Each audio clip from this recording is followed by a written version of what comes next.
हनुमान चालीसा।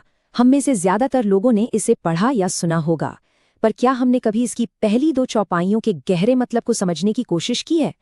चलिए आज वही करते हैं, क्योंकि ये जो पवित्र भजन संत गोस्वामी तुलसीदास ने रचा है, ये सिर्फ 40 पंक्तियों का संग्रह नहीं है। ये पंक्तियां सिर्फ एक प्रार्थना नहीं है, ये तो असल में हनुमान जी के प्रति हमारे अटूट विश्वास का एक उत्सव है, उनकी असीम शक्ति को एक सम्मान है और उनकी निस्वार्थ भक्ति का गुणगान है।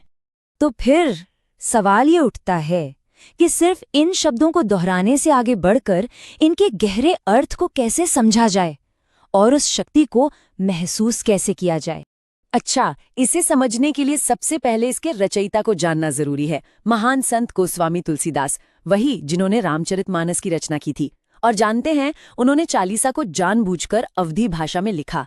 वो उस समय की आम बोलचाल की भाषा थी, ताकि ये ज्ञान हर किसी तक बहुत आसानी से पहुंच सके।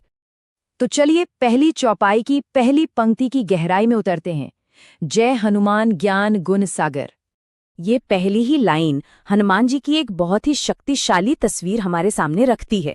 ये उन्हें सिर्फ एक महान योद्धा के तौर पर नहीं दिखाती, बल्कि उन्हें सर्वोच्च बुद्धि और विवेक का प्रतीक भी बताती है। तो ये जो शब्द है ज्ञान गुण सागर, इसका मतलब है कि हनुमान जी में सिर्फ ज्ञान ही नहीं बल्कि गुण भी हैं, और दोनों ही एक विशाल महासागर की तरह हैं, अपार अथाह। अब देखिए ये कॉम्बिनेशन इतना जरूरी क्यों है। जरा सोचिए, अगर अच्छे गुण न हो तो ज्ञान क्या बन सकता है? सिर्फ अहंकार, है ना? पर हनुमान जी में ज्ञान के साथ साथ करुणा, विनम्रता और बहादुरी जैसे महान गुण भी थे, जो उनके ज्ञान को सच में महान बनाते हैं। और देखिए, ये कोई छोटी मोटी बात नहीं है।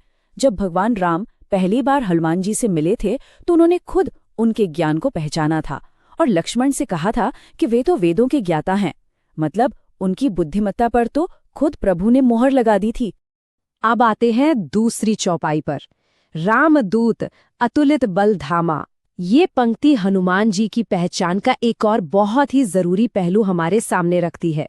यहाँ हमारा पूरा फोकस हनुमान जी की उस पहचान पर है जो उन्हें सबसे प्यारी थी, और साथ ही उनकी असीम शक्ति का असली सोर्स क्या था? वो थी भगवान राम के प्रति उनकी निस्वार्थ सेवा। देखिए, हनुमान जी को कितने ही नामों से जाना जा सकता था, है ना? लेकिन वो खुद को रामदूत यानी राम का सेवक कहलाना सबसे ज्यादा पसंद करते थे। उनका तो पूरा जीवन ही भगवान राम की सेवा में समर्पित था। और यही तो उनकी अतुलनीय शक्ति का सारा राज छिपा है। ये जो उनका अतुलित बल है, मतलब ऐसी शक्ति जिसकी कोई तुलना ही नहीं हो सकती। वो शक्ति अपनी शान दिखाने के लिए नहीं थी, वो शक्ति तो सीधे सीधे उनकी निस्वार्थ भक्ति और राम जी की सेवा के उद्देश्य से ही आती थी। अब आते हैं दूसरी चौपाई के आखिरी हिस्से पर, जो हमें हनुमान जी के वंश के बारे में बताता है, और ये उनकी शक्ति का एक और सोर्स है। तो चलिए समझते हैं कि हनुमान जी के इस दोहरे वंश का क्या महत्व है। ये एक तरह से संसारिक और दिव्य दुनिया के बीच एक पुल का काम करता है। देखिए, जब उन्हें अंजनी पुत्र कहा जाता है तो ये उनकी माता अंजनी के लिए सर्वोच्च सम्मान है, और पवन सुत के रूप में वो पवन देव यानी वायु देवता के पुत्र हैं, जो उन्हें दुनिया की जीवन शक्ति यानी प्राण से जोड़ता है। सांसारिक और दिव्य संबंधों का क्या अद्भुत संगम है ये। तो इन दो चौपाइयों को इतना गहराई से समझने का मतलब क्या है? ये सब जानना इतना जरूरी क्यों है? अगर हम इसे संक्षेप में देखें तो ये दो चौपाइयां हनुमान जी के चरित्र की एक पूरी तस्वीर बना देती हैं। वो ज्ञान और गुण का संगम है। उनकी असली शक्ति निस्वार्थ सेवा से आती है, और उनका वंश उन्हें सांसारिक और दिव्य दोनों से जोड़ता है। और आखिरकार यही तो सबसे जरूरी बात है।